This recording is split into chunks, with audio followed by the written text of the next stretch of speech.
"Very well." Obviously affronted and doing her best to hide the fact, Phoebe straightened her hat with a sharp tug. "One can only hope that the child can manage something suitable for the occasion."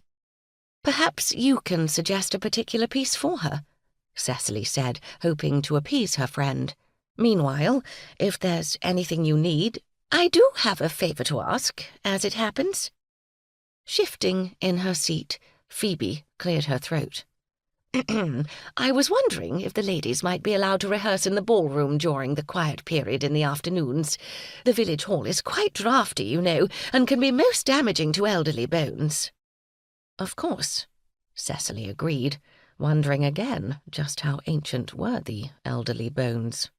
"They may have the ballroom from 3 until 4, providing they leave promptly in order to allow my staff to set up for the afternoon tea."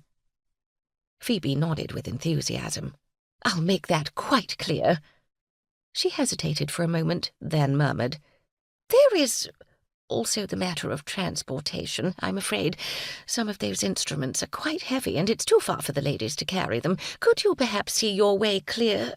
"I'll send a trap for them," Cecily assured her.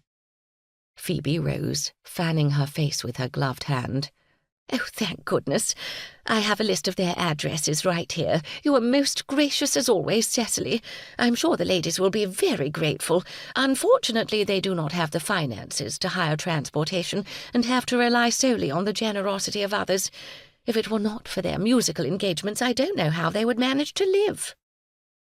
It would seem, Cecily thought with resignation, that she would have to feed the ladies as well while they were in the hotel. She was about to answer Phoebe when the door opened once more.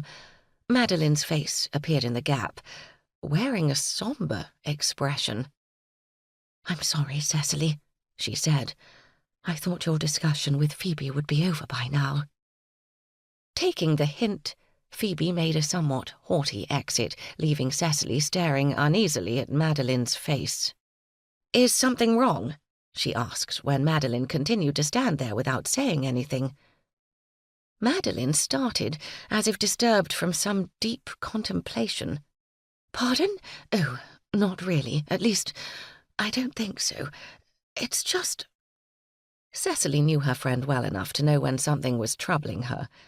She had never questioned Madeline's insights, even though at times they sounded quite bizarre. More often than not, Madeline sensed things that were completely incomprehensible to the average person, and more often than not her dire predictions had a nasty habit of materializing in the most unexpected ways. "I think you had better tell me," Cecily said quietly. Madeline looked unhappy. "I sense an aura of misfortune. Someone is in grave danger, more than one. I'm afraid for the child." And now, so was Cecily.